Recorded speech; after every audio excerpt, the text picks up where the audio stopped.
Bienvenidas a este espacio de Mujer para la Gloria de Dios. Quien les habla, Mayra Beltrán, les manda un caluroso saludo. Y hoy tenemos un programa muy especial con unas invitadas muy especiales y un tema súper especial y que nos afecta a todos, la comida. Escuchen el título de este programa, Cuando la comida se convierte en mi enemiga. Y ponemos abajo el hambre del alma que nos sacia la comida. Damos la bienvenida a nuestras dos invitadas de hoy, Irma Ruder. Hola, psicóloga clínica y terapeuta familiar y de pareja. Y Sidel Pérez. Médico, Hola, terapeuta familiar.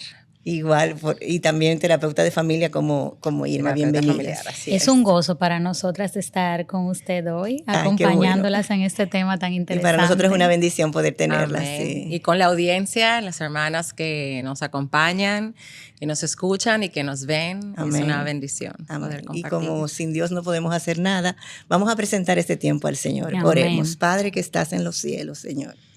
Venimos delante de ti, Señor, agradecida por esta oportunidad que tú nos das, Señor, de hablar un tema que afecta a todas las personas que luchamos, Señor, con la comida, Padre. Yo te pido en el nombre de Jesús que tú nos des claridad de mente, Señor, nos ayude a transmitir con claridad, Señor, cada cosa que nosotros hablemos en este día, Señor. Te lo pedimos en el poderoso nombre de tu Hijo Jesucristo. Amén. Amén. Amén. Amén. Decimos que el tema de la comida es uno que nos afecta a todos, porque es una realidad que estamos siendo bombardeados constantemente a través de la prensa, de las redes sociales, con todo tipo de información relacionada con la comida, de lo que es sano y no es sano, del hambre emocional y hasta la epidemia de diabetes que tenemos, ¿verdad? Que se está hablando mucho. Inclusive anoche yo estaba oyendo un programa dedicado solamente a la diabetes. Una realidad que vivimos, traemos información de nuestras madres, de nuestras abuelas, que se debe comer, que no. Hoy en día es la última inyección que está de moda, que tal celebrity ¿Quién se la puso? ¿Quién no se la puso? Que no, que si los gimnasios. Y de nuevo, no estamos diciendo que es saludable o que no, que es bueno o que es malo, sino más bien vamos a poner el foco en este tema y cómo esto nos afecta a nosotras como mujeres en el día de hoy y cómo vamos a traer una información sana para nuestras almas y pasarlo a la próxima generación. Así es. Ustedes saben que lo que veo es que las mujeres al final desarrollamos una relación de amor y odio con la comida. Porque eso ustedes me decían antes de comenzar. No podemos vivir sin los alimentos porque los necesitamos en el día a día y no solamente una vez al día, lo necesitamos usualmente más de una vez al día. Muchas veces al día. ¿Verdad? Pero al mismo tiempo muchas mujeres crecen que si siento culpa cuando me como un pedazo de bizcocho, que si esa galletita me la debo comer o no, que si elimino los carbohidratos, que si soy vegetariana, es decir, y al final hay mucha confusión en torno a este tema. Así es, y ustedes me dijeron, Irma y Sidel, que ustedes han caminado juntas por años en oración y acompañándose en la lucha personal que han tenido ustedes mismas con la comida, lo que les da como cierta autoridad para hablar, porque no digo que teoría, no, sino vivencias. Porque nosotros no estamos exentas de haber tenido nuestra lucha con ese amor-odio con los alimentos. Y en nuestra cultura, como decíamos, es parte de lo que las mujeres tenemos que vivir.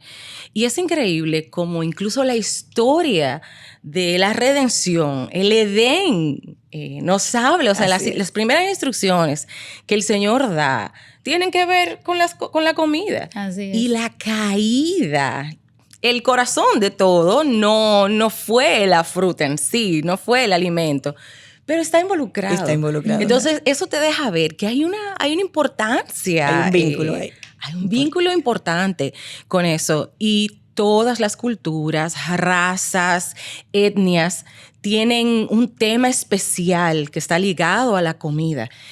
Tenemos ceremonias y toda la historia bíblica está ligada a comidas. Había comidas para tiempos de celebración. Incluso las fiestas religiosas estaban asociadas con comida. Dios se relacionaba con su pueblo, ya fuera para bendecirlos o incluso Dios los disciplinaba disciplinaba. A través de, no necesariamente la comida era la disciplina, pero es un medio. Así es. Entonces, esto no es una lucha de este tiempo, esto no es una lucha de nosotras, sino que es una lucha del hombre por siempre. Incluso, y ya vamos a saltar como al final, la historia de la redención termina con una cena. Así de es, las bodas del Cordero, un exacto. banquete. Cena, no, exacto. Un banquete, que es las bodas del Cordero.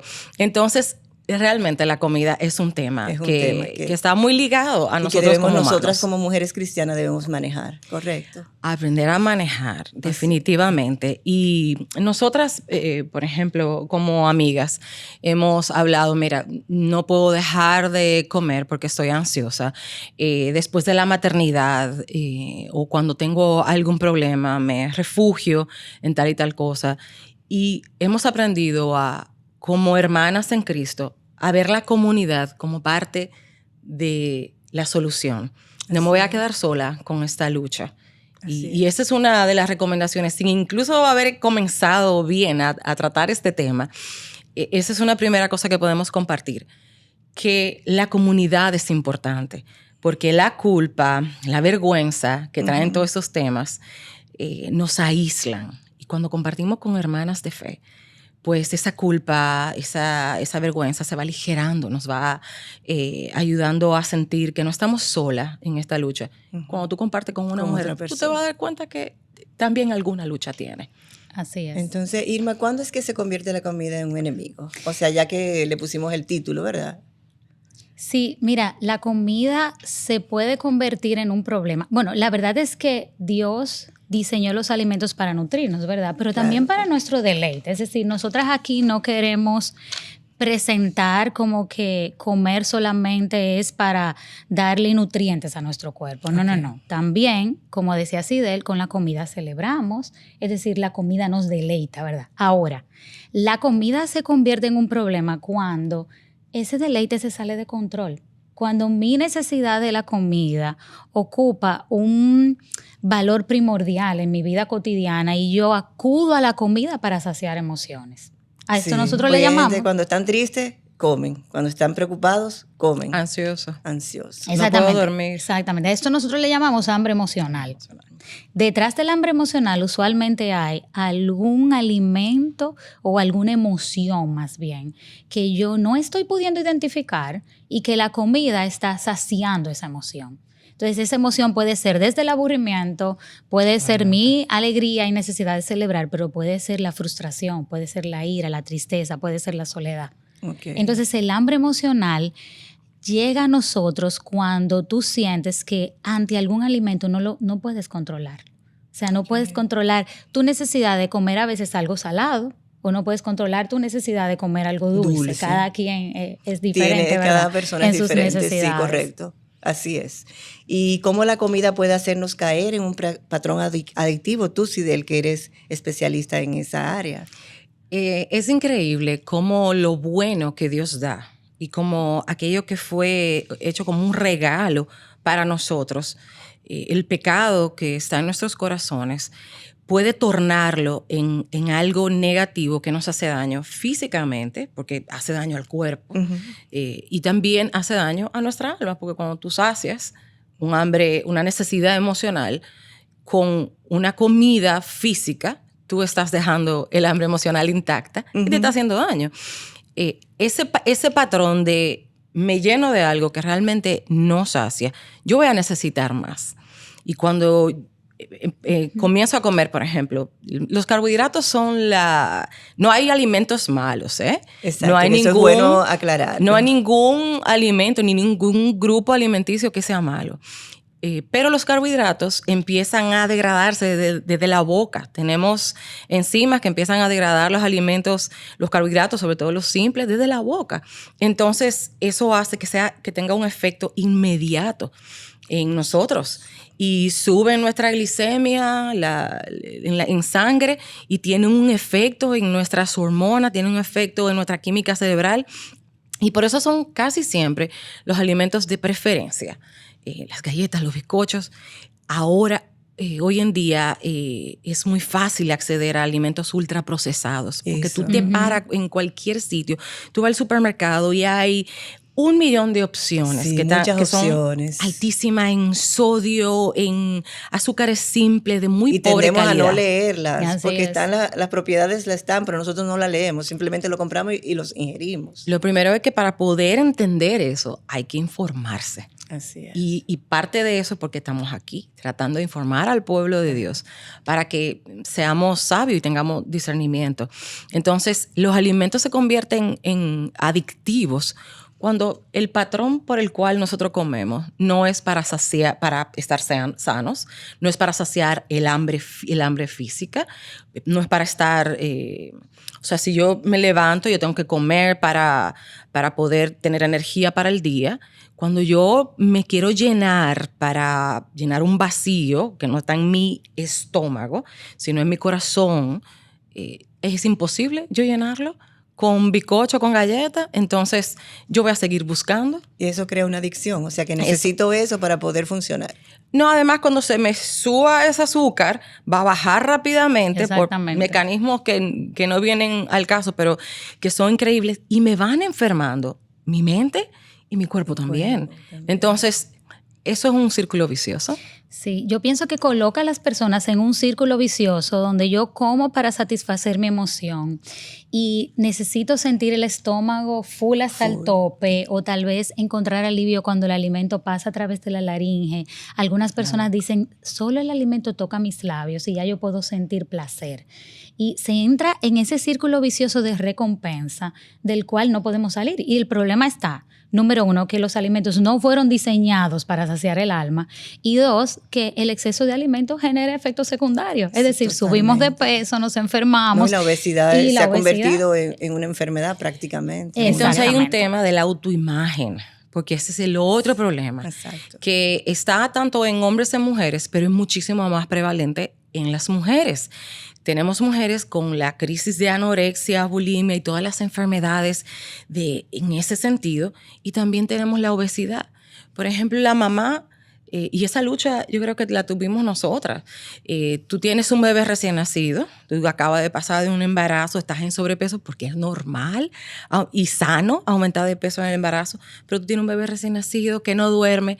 Si tú en lugar de buscar formas sanas de descansar, de sacar la ansiedad normal y el estrés de tener un bebé pequeño, tú empiezas a comer lo que no debes en horas que no debes, ¿qué va a pasar? No vas a poder bajar de peso, no vas a poder hacer lo que tienes que hacer. Y el hambre emocional, le estás comiendo las emociones y no vas a poder estar sana. Así es. No vas a poder bajar el peso que querías, te vas a sentir mal contigo misma. Así es. Estoy recién parida, no tengo el peso que quiero. Y entonces entras en patrones más enfermos. Así es. Y la sociedad también nos brinda patrones irreales. Yo recuerdo cuando yo estaba así con niños pequeños, que había unas mujeres que decían que a las 6 semanas de haber dado a luz tenían su peso normal. A las 6 semanas. Y yo me recordaba de las mujeres que estábamos, yo y las mujeres que estaban alrededor de mí, que no habíamos bajado ni media onza. Claro. La que uno baja en el parto. Y tú dices, pero ¿y qué es lo que ellas hacen? ¿Cómo es posible? Exacto. Mujeres que morían de hambre. O que hacían dietas extremas. Para volver a su peso. Para volver, pero en un tiempo que no era sano. Claro. Los patrones del mundo son insanos, ya sea por exceso o por defecto. Saben que cuando yo pienso en el tema de la comida, a mí me surge una pregunta y es, ¿de qué tiene hambre tu vida? Es decir, ¿de qué tú tienes hambre ahora? Y si te encuentras en ese patrón de voy al carbohidrato y la combinación de carbohidratos con grasa todavía es más poderosa, es decir, la que tiene un brownie, la que tiene un bizcocho, la que tiene un croissant, ¿verdad? Es todavía más adictiva. ¿De qué tiene hambre tu vida? Es decir, ¿de qué tú tienes hambre ahora? Tú tienes hambre de paz, tienes hambre de tranquilidad, tienes hambre de amor, tienes hambre de comprensión. ¿De qué tú estás necesitada? No es ese pedazo de bizcocho que te vas a hacer. Así es. Y aquí yo tengo el Salmo 63 que dice, oh Dios, tú eres mi Dios. Te buscaré con afán. Mi alma tiene sed de ti. Mi carne te anhela cual tierra seca y árida donde no hay agua. El hambre emocional te está indicando una profunda necesidad de que tienes que manejar una emoción, pero también de que tú necesitas algo que no perece. Algo que no se daña fuera de la nevera. Tú necesitas saciarte de Cristo. Amén. Entonces, ¿de qué tiene hambre? ¿De qué tú tienes hambre en este momento? Una satisfacción que no sea momentánea. Una gratificación que no sea inmediata. Así es. No necesitas un rush rápido, sino necesitas una llenura, una gracia, el amor. Entonces podemos decir que el problema está en el corazón. Así es. Al final de cuentas, Así es. el corazón no se sacia. Es un corazón que no se sacia, ¿verdad? Y es engañoso, como dice la palabra, ¿verdad? Porque Dios puso la eternidad en nuestros corazones. Ajá. Entonces solo Él tiene la capacidad de llenarnos completamente, de satisfacer el hambre. No hay comida, no hay figura esbelta que te pueda hacer sentir llena, plena, satisfecha. Así es. Que no sea Cristo, que no sea su palabra, que te sustente. Es tremendo ver cómo aun cuando tú tienes el estómago lleno, a los 5 minutos, a los 10 minutos... Queremos más comida. ¿Tú quieres más? Uh-huh. Yo tengo un hijo adolescente. Bueno, tengo 3 hijos adolescentes porque la pequeña no es adolescente, pero como los otros son adolescentes. Ella es adolescente. Ella se pegó. Y es increíble cómo en la adolescencia, o sea, es cada hora que hay que alimentar ese cuerpo que está en formación. Eso no es un patrón insano, eso es que está creciendo. Es normal en la etapa. Es normal en la etapa es metabólico que quema rápido. Y eso es algo que bueno que traímos eso, que en nuestras etapas en la vida tenemos necesidades distintas. En la adolescencia, por ejemplo, cada hora él necesita comida. Pero el alma no es así. El alma no se satisface nunca porque es solo el Señor el que puede llenar. Miren, el mismo Salmo 63, en el verso 5 dice, mi alma quedará satisfecha como de un suculento banquete, ¿verdad? Y algo que yo siempre aconsejo, ¿verdad? A personas que me ha tocado acompañar con este tema y que lo he aplicado a mí misma, es que si tú te estás dando cuenta que estás en este patrón repetitivo y en un día, por ejemplo, has comido y a la hora tienes hambre y vas a la nevera y vas a la despensa y en algún momento tú dices, espérate, esto no es hambre física, lo que yo tengo ya. Ya yo tengo, me estoy dando cuenta que ya estoy en un patrón de descontrol. Cuando estés frente a la nevera y a la despensa, detente. O sea, detente y hazte la pregunta, ¿cuál es la necesidad que yo tengo en este momento? Ponle nombre a esa emoción y piensa, sí, estoy cansada, me siento sola, estoy aburrida, tengo tanto enojo, me siento estresada. Entonces, ¿cómo mi alma puede ser saciada de esa necesidad, no necesitando la comida? Es decir, porque también tenemos que entrenar nuestra alma. Un autoexamen. Exactamente. Primero hacer el autoexamen y luego entrenar nuestra alma a no darle el placer desenfrenado. Así es. A no darle a nuestra alma todo lo que quiera en el momento en el que lo quiera. Así es. Entonces, ¿cómo hacemos esa diferencia? Yo creo que sería la pregunta interesante. Ajá. ¿Cómo diferenciamos entre el hambre emocional y la fisiológica? Y el hambre real y física. Y física que tenemos. Sí, mira, y esa pregunta que tú traes es muy importante porque el ser humano nace con la regulación del hambre física, o sea, con esa autorregulación ya establecida. Si tú tienes un bebé y le pegas un chupete, ¿qué pasa cuando el bebé ya no quiere leche? Lo saca, lo bota, ¿verdad? Lo bota. Sí, o naturalmente Dios nos creó perfecto. O sea, exactamente. Te deja saber, ya estoy lleno. Ya estoy saciado. Mi estómago se sació. Exactamente. Pero ese mecanismo de autorregulación lo vamos perdiendo en el camino. Y llega un momento que ya no sabemos reconocer cuando yo tengo hambre física, cuando tengo hambre emocional o cuando ya mi estómago me dice, está saciada. Entonces es muy importante poder reconocer la diferencia entre el hambre real y el hambre emocional. Entonces, por ejemplo, el hambre emocional es una sensación como más difusa, como de vacío, como de ansiedad. Como que yo siento un vacío que viene desde aquí, desde toda mi garganta y en el estómago. Y esa sensación de vacío me hace como ir hacia el alimento. Entonces, tal vez es hambre emocional. Exacto. ¿Y en el estómago cómo se siente? El hambre física es muy puntual. Claro. Yo tengo una sensación de vacío en el estómago. En el estómago. Que gruñe. Todo el mundo... Exacto. Sí, hace grueling. Y todo el mundo lo reconoce porque todo el mundo creció con eso. Así Ay, es. ya, es hora. Y cuando tú sales corriendo para tu casa, chiquito, la comida está puesta. Porque ya es el tiempo de comer. O sea, eso no hay que entrenarse para reconocerlo, porque nos es natural. Lo que hay es que volver a conectar con nuestro cuerpo y poder escucharnos. Exacto, el hambre emocional viene de repente. Es decir, es como que yo estoy bien y de repente, ay, tengo hambre. Y es repentina y no espera. Es como impaciente el hambre emocional. Impaciente.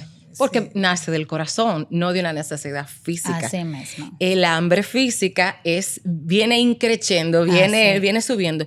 Ya yo tengo un par de horas sin comer y yo empiezo a sentir que ya no estoy saciada, sino que mi estómago está ya y por ejemplo, más ligero. Hay personas, Irma y Sidel, que tienen que comer hasta que vean el plato vacío. Aunque estén llenos, siguen comiendo y tengo personas conocidas que me han dicho, es que tengo que seguir comiendo porque tengo que comérmelo todo. Aunque ya están llenas, siguen comiendo. O sea, eso es como... Es que hay ideas limitantes Así también. Hay cosas que traemos de nuestra crianza, exacto, lo que nos enseñaron hogar. En nuestras casas. Y lo tratamos así por encimita, lo hablamos.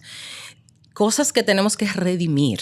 Ideas que tenemos que traer a la palabra y hasta la lógica. Así es. Porque si yo no tengo hambre suficiente, no tengo una necesidad física de comerme ese plato completo, ¿por qué yo tengo que tener el compromiso con esa idea de tal vez de un tiempo donde no había tanta comida? Exacto. Que no es usualmente ahora, porque por más... pues sobre todo en nuestros países, hay hambre, pero no en nuestro país. Sí lo hay, pero no tanto, no es tan cotidiano.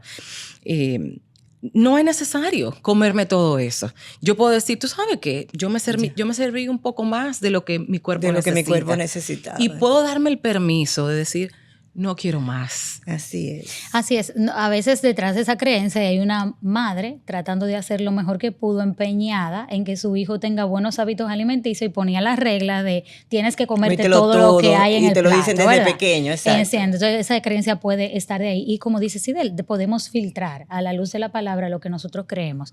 Yo pienso que el hambre emocional también es antojadiza, doña Maya. Es decir, esa sensación de hambre quiere un helado. Un helado, específicamente. Quiere un alimento específico, ¿verdad? Y el hambre es real, no es así. Usted se siente, usted se come lo que le ponga, porque usted lo que tiene es hambre de verdad. No que el hambre emocional no sea de verdad, pero no responde a una necesidad física. Así Cuando tú tienes hambre, a ti no te importa si es pollo, res, cerdo o chivo. Tú te lo comes porque eso te va a saciar. Ajá, y entonces vamos ahora, por ejemplo, cuando queremos a una edad X tener el peso y la figura que yo tenía hace 15, 20 años atrás, que ese es un caso muy real. Entonces ahí viene esa problemática. ¿Qué hacemos en eso? O sea, ¿qué es lo que pasa ahí? Sí, yo pienso que lo primero que tenemos que saber es que no hay tallas santas, no hay tallas específicas. Es decir, no hay tallas santas. Cada etapa, y a mí me ha costado comprender esto. Yo estoy entre los 40, ¿verdad? Ajá. Y parte de lo que el Señor ha trabajado en mi corazón es que yo no puedo querer tener a los 40 el cuerpo que yo tenía a los 20. Claro. El cuerpo de una soltera que no ha tenido hijos. Entonces, cada etapa trae el cuerpo físico con una forma, con una talla, con un peso, pero también con limitaciones. Es decir, el cuerpo de los 40 no tiene la misma digestión, no tiene la misma energía, no duerme igual. Es decir, ni las mismas necesidades que yo tenía a los 20. Así es. Yo hablaba ahorita de mis hijos adolescentes. Sus necesidades físicas no son las mías, ni las que vamos a tener a los 60, a los 80. Entonces, ubicarnos en el lugar donde estamos es muy importante. Y por eso tenemos que analizar, autoexaminarnos y invitar al Señor, al Espíritu de Dios, a que mire dentro de nuestros corazones y nosotros escuchar con humildad y con un espíritu enseñable. Claro. Señor, ¿qué hay detrás de mí? Si yo quiero verme como me veía a los 20, porque yo no he aceptado. Así es. Que Dios me ha llevado hasta aquí. Y la gracia que se me ha dado para yo haber vivido lo que he vivido. ¿Por qué quiero negar lo que Dios ha hecho en estos años? Sí, a mí mi experiencia es que yo pequeña y adolescente podía comer como un hombre y yo no engordaba nada, al contrario. Me decían de todo en mi casa. Tú eres alambre de púa, me decía mi papá, flaquindé, bacalao. A mí me pusieron todos los nombres y yo comía más que mi hermano varón, que era atleta. Wow. Y yo no engordaba. Entonces, ¿qué pasa? Ya eso no es así. O sea, ya yo no puedo comer lo que yo comía en esas edades. Entonces, es un choque que yo tengo con la comida. Claro. Porque yo quisiera comerme todos esos bizcochos, todos esos dulces. Y digo, bueno, no puedo. Entonces, como ustedes dicen, o sea, llegar como a esa convicción. Aceptar. A mí me ha pesado en esta etapa con la digestión también. Es decir, antes yo tenía ciertos alimentos que mi cuerpo podía digerir y he tenido que despedirme de algunos alimentos que me generaban mucho placer y simplemente en esta etapa de mi vida mi cuerpo los está rechazando.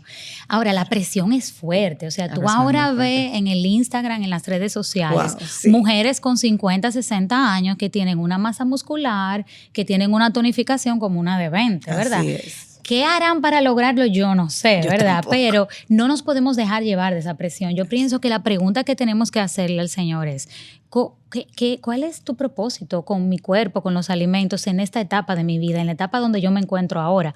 Romanos 12 dice que debemos presentarle al Señor nuestro cuerpo como un sacrificio vivo y aceptable a Dios. Así, amén. Bien, entonces el Señor tiene un propósito en cada etapa de la vida en la que nos encontremos y tenemos que mirar nuestro corazón para ver si en nuestro corazón rebelde nos estamos resistiendo.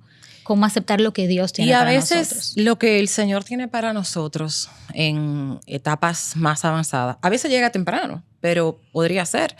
Pero sobre todo cuando vamos ya acumulando años, es que, por ejemplo, no puedes comer carbohidratos como antes, porque empiezas a tener temas...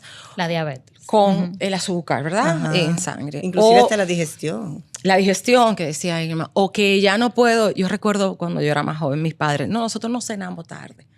Yo no podía comprender eso. Ahora nosotros no cenamos tarde tampoco. Exacto. No podemos. Yo me levantaba de noche y hacía un huevo y yo me lo comía. ¿Yo puedo hacer eso ahora? Claro que no. Tengo que cenar temprano. En mi caso, parte de mi lucha ha sido un tema de salud. Temas de alergia, temas de intolerancias de alimentos, y a pesar de que yo no soy muy mayor, he tenido que lidiar con una salud que no ha sido ideal y aceptar que esa es la voluntad de Dios para mi vida. Amén. Y decir, tú sabes qué, Señor, yo no puedo comer esto, yo no puedo comer aquello, yo no puedo hacer esto, pero yo no dependo, mi gozo, mi paz no depende de que yo como, de la comida, sino de quien tú eres. Así es. El Señor Jesús es el pan de vida. Amén. Él es el que sacia mi sed. Amén. Él es la fuente de mi gozo. Él es el agua que sacia y yo no voy a tener sed jamás. Amén. Entonces yo me tengo que aferrar a las promesas de Dios. Amén. Para poder aceptar su voluntad en mi vida. Hay gente que no va a tener que lidiar con esto nunca. Hay gente que va a tener un metabolismo maravilloso hasta el final. Que Dios se lo regaló. O que va a pretender que lo tiene. Porque ese es uno de los retos que tú mencionaste. Las redes, que son una realidad para nosotros, y los que estamos criando hijos e hijas que tienen que lidiar con una imagen de lo que es la feminidad tan distorsionada, de qué es ser hermoso o hermosa, de qué es ser saludable incluso. Tenemos que traer la verdad de Dios a todas las áreas de nuestra vida. Amén. Y esta es una que tenemos que redimir, que Amén. Tenemos que quitarle al mundo y al enemigo el poder de decirnos a nosotros qué es una mujer saludable, qué es una mujer bella, cuál es el estándar. La belleza sobre todo. De la belleza. Sí. Así es. Por eso es que tenemos que volver al corazón. Amén. Volvemos al corazón. Porque de él mana la vida. Y nosotros como mujeres, en la etapa en que estemos, y a nuestras hijas, a nuestras hermanas de la iglesia que están en consejería, nuestras jóvenes, nuestras adolescentes, nosotros tenemos que modelarles que el peso en que yo tengo Obviamente hay unos estándares. Hay unos estándares. Si estamos en sobrepeso, no estamos bien. Exacto. Pero tampoco si estamos extremadamente delgadas, estamos bien. Tenemos que modelar una autoimagen. No, y que recurrimos entonces a las cirugías y todo eso para lograr el cuerpo que teníamos cuando teníamos 20, o sea, y acabada de dar a luz, como decían ustedes. O sea, no podemos esperar que vas a tener el cuerpo que tenías antes de dar a luz. O sea, hay mujeres que se van a cirugía de una vez porque para que el esposo no las vea gorda y todo eso. Entonces, es un tiempo, hay que esperar el tiempo de Dios para cada cosa. Entonces, las recomendaciones las estamos dando ahora, ¿verdad? Sí. Y yo no me quiero ir de aquí sin aclarar que nosotros hemos hablado mucho de tener cuidado con nuestro corazón y el culto, ¿verdad? A una autoimagen y a un cuerpo que se vea muy esbelto y demasiado lindo, pero tampoco nosotros no estamos diciendo que cuidar tu cuerpo es malo. Es malo, bien, nosotros no estamos diciendo claro eso. Es decir, así mismo como el culto al cuerpo no es sano, es pecaminoso, también ese descuido y no prestar atención. Por ejemplo, una madre que está criando, una esposa, tiene que cuidar su cuerpo. Por ejemplo, una maestra que trabaja con kinder y niños pequeños tiene que tener movilidad para poder agacharse, para poder moverse. Nosotras estamos hablando de una mayordomía. Amén. De este templo, este cuerpo, que es el templo que tú tienes prestado, ¿verdad? Y este cuerpo que tú tienes prestado en esta tierra, que seas una buena mayordoma. Amén. ¿Cuál es tu motivación? Exactamente. La cosa está en qué me motiva a buscar esa salud. Amén. Me autoengaño porque quiero parecerme al mundo y quiero ser como era más joven, o quiero realmente estar sana, quiero estar activa, quiero tener energía, quiero ser agradable para mi esposo. Claro. Y mi esposo está ahí. Si soy una mujer casada, yo tengo que recordar que yo tengo un esposo a quien yo quiero agradar. Amén. En muchas áreas, pero esta también. Y eso también es santo. Eso es muy santo. Y ese templo que Dios me prestó, ¿verdad? Yo tengo que conocerlo. Claro. Porque lo que necesita su templo, su cuerpo, doña Mayra, no es lo mismo que necesita el mío. No solamente por la edad, sino también por la herencia, por la genética, las características. Entonces pienso que una recomendación es: sé buena mayordoma de tu cuerpo y conócelo. Amén. Honra a Dios. Amén. Con tu Entonces cuerpo. creo que se nos acabó el tiempo. Chicas, podemos seguir hablando aquí hasta mañana si queremos, ¿verdad? Pero gracias por estar aquí, gracias por toda esa sabiduría que hemos recibido de parte de ustedes. Y nada, nos vemos en una próxima ocasión, si es posible. Hasta la próxima. Muchas gracias. Gracias.